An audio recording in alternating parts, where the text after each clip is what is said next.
Welcome to the Fishing Guide Podcast. Is bigger better? I want to know. Everyone wants to know. Kevin's in the house. Kevin Brightwell is in the house. He's in. He brought a Tupperware full of, that's right, big glide baits. But the question is, like everyone, you probably get lots of questions, so especially over the years.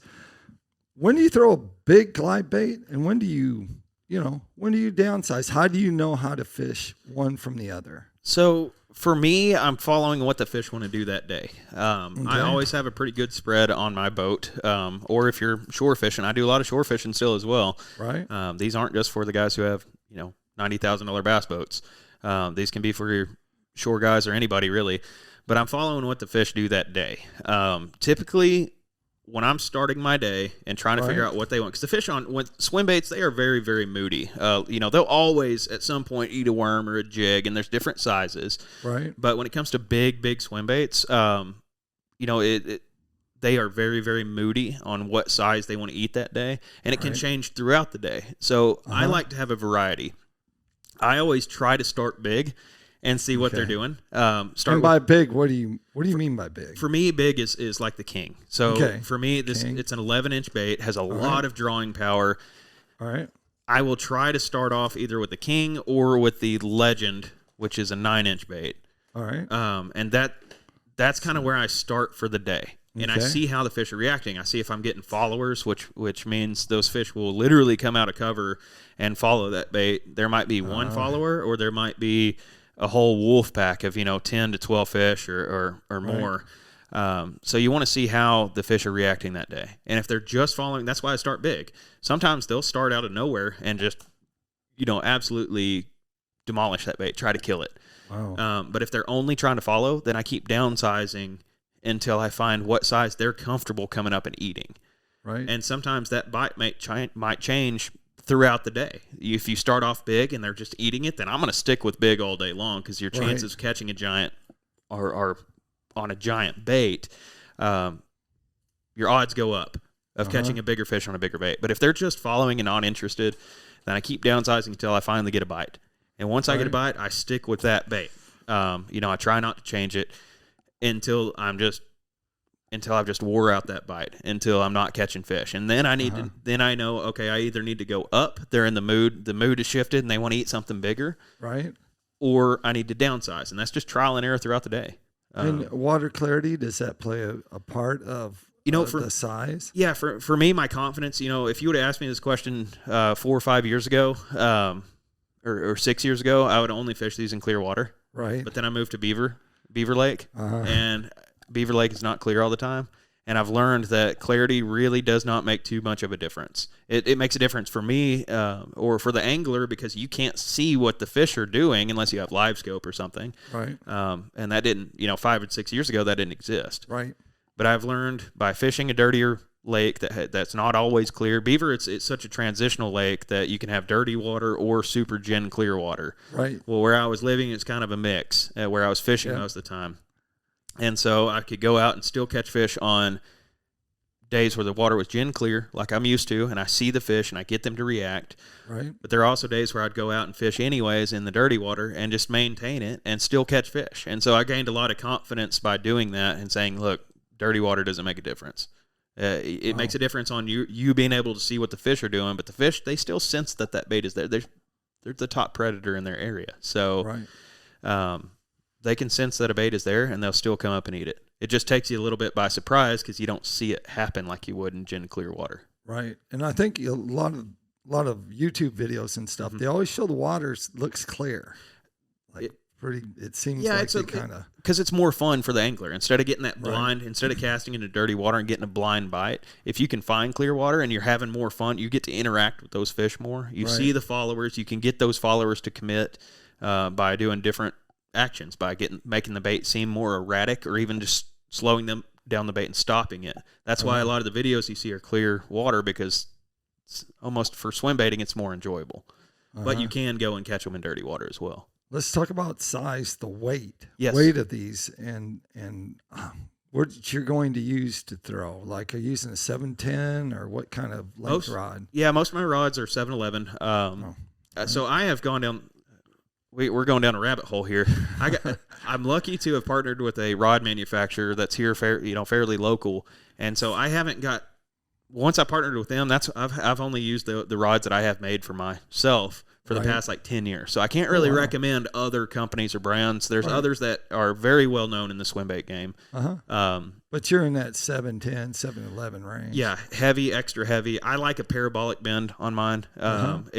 And I like a super long handle. And a lot of people are uncomfortable with that long of a handle, but it really saves. These baits are so big, and the fish when you're tangling with 30 to 40 pound striper fairly frequently, which for some people that sounds like a once in a lifetime thing, but in this area that can happen any day of the week. A 30, 40 pound striper is not, they're no stranger here, especially when you're throwing big baits. Right. So I like a really long handle, really heavy rod, parabolic bend.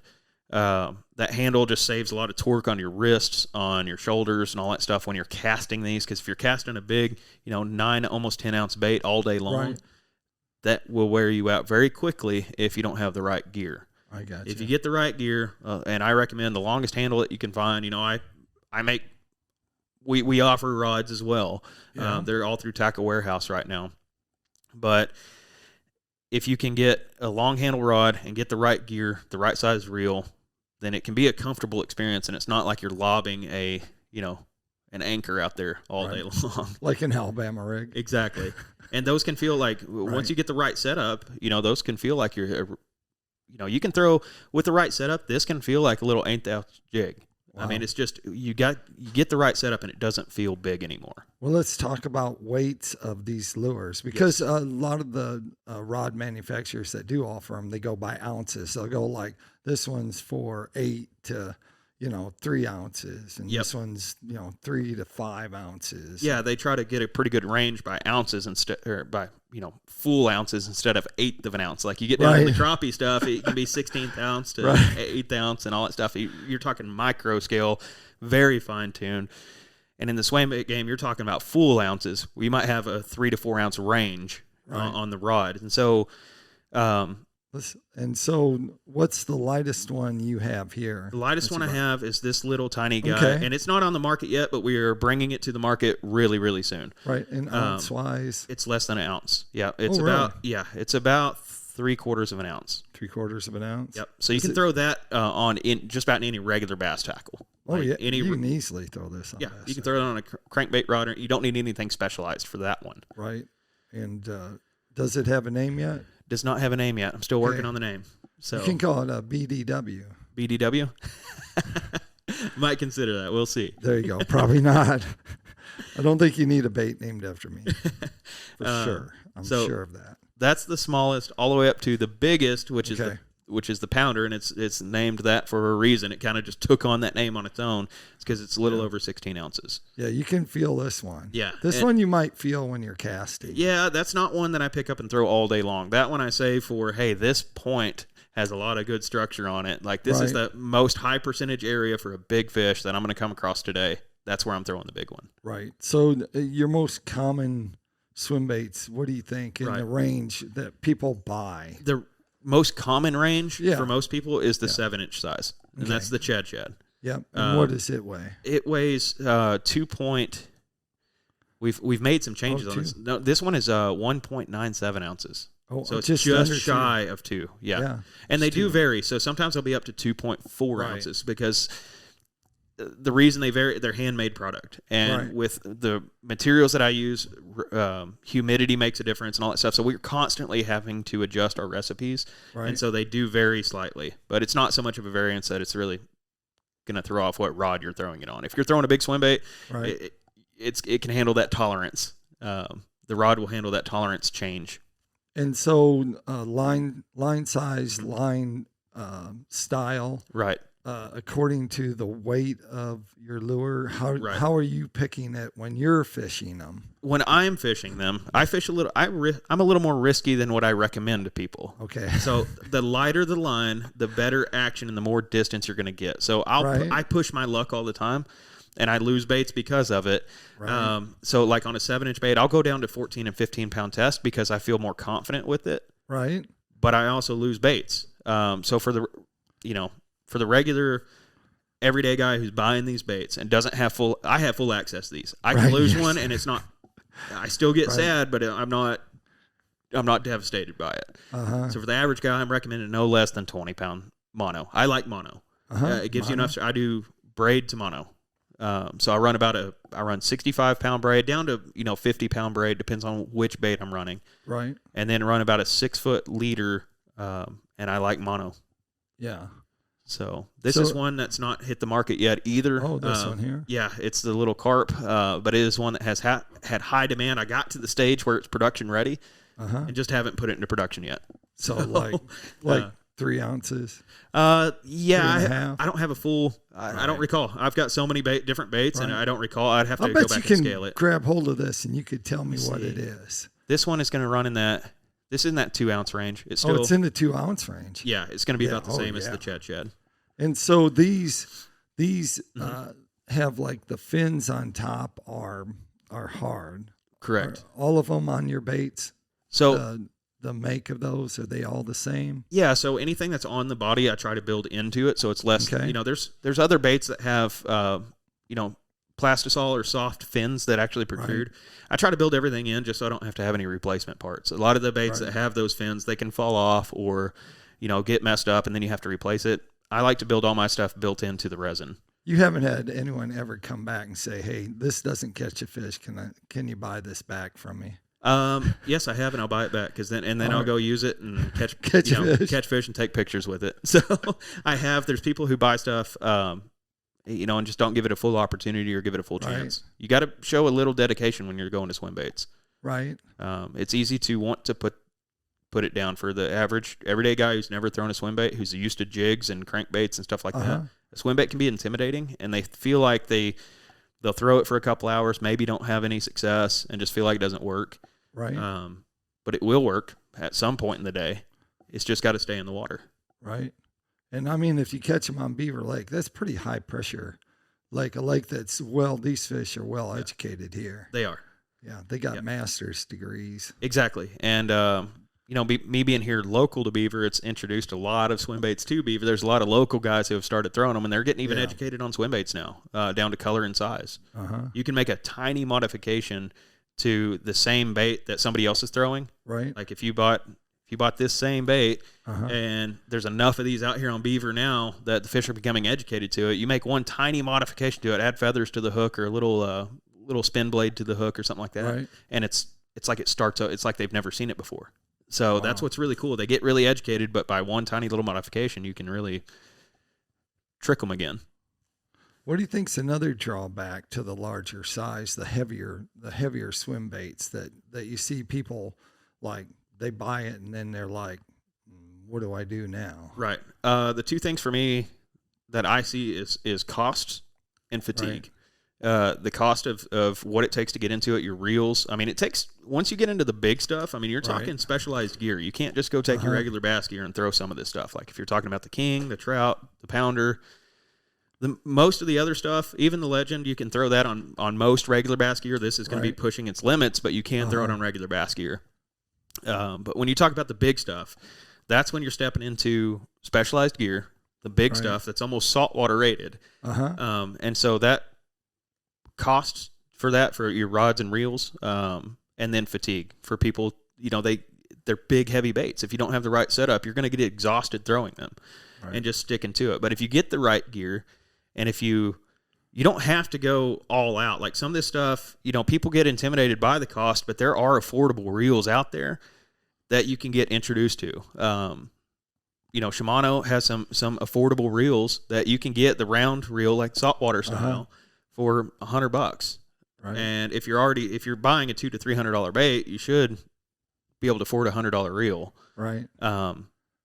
So there are affordable ways to get introduced to it that aren't as intimidating. And then the fatigue, just people, throwing a bait like this all day long. It can be exhausting if you don't have the right gear and the right setup.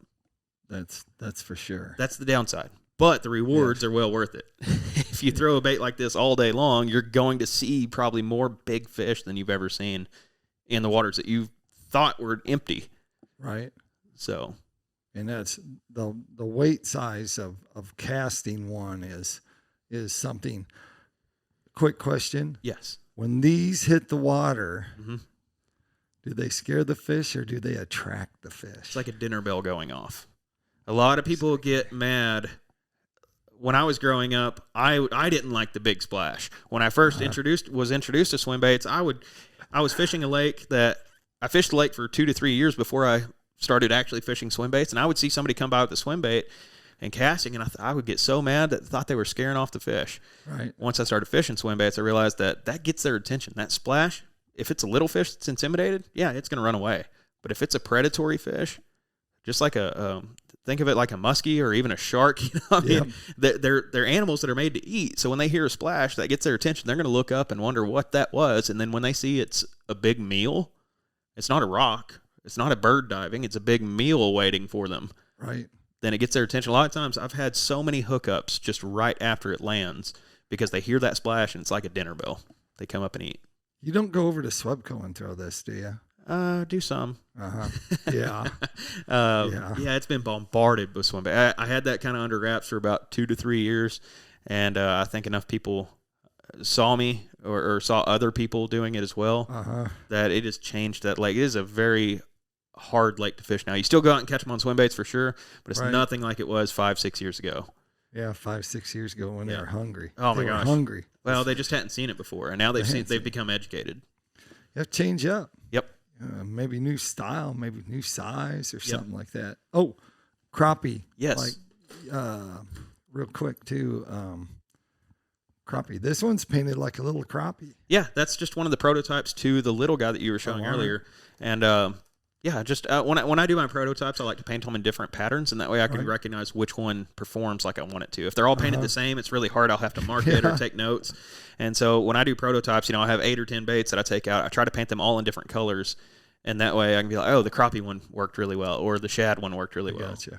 And so that one I just happened to paint crappie, and it was a very high performance bait. So then I take that back to the shop and try to replicate whatever it was that worked with that one. Yeah, this one's chewed up a little bit. Yeah, so it's been that's used. Probably a good sign. Yeah, most of these I just pulled. I just pulled today from your tackle the shop. Yeah, from the shop, and I was like, hey, I need to get some bait. So I called one of the guys. I was kind of running late, so I called one of the guys at the shop and was like, hey, can you gather one of each bait? He's like, well, who are they for? And they're just for show. Like, I just need to show and talk about them today. Right. And he was like, okay, so I don't have to swim them and make sure they're perfect. And I was like, no, just get them for me.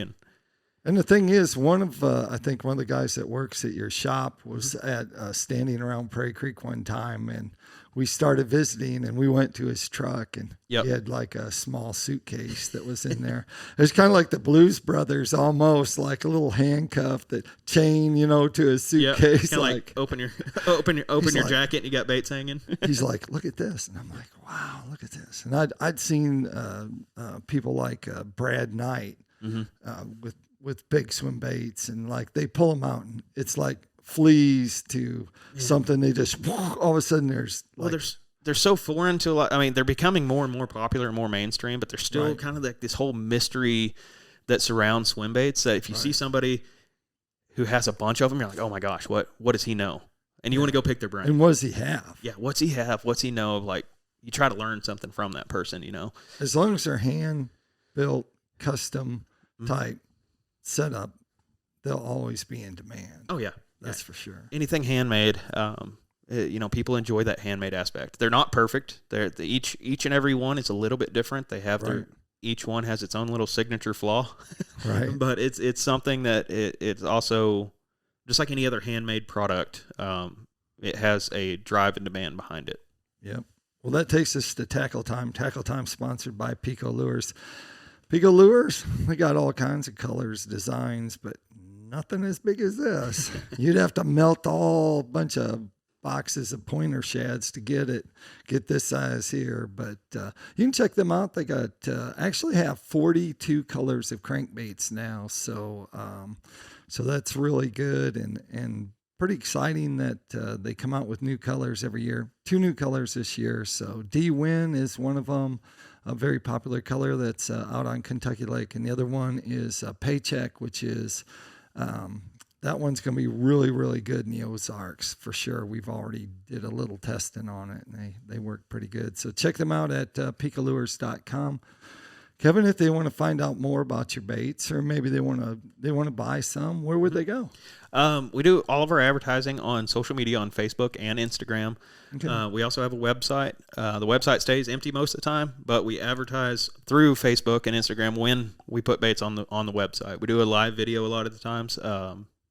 Anytime we do a live video, it doesn't mean there's baits on the website. I like to do live videos just to interact with the customers, but sometimes I will announce, like during the live video, hey, these baits will be available, and then give them the time and date.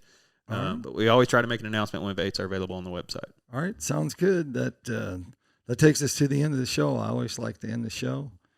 Make sure you keep your hook sharp, lures in the water.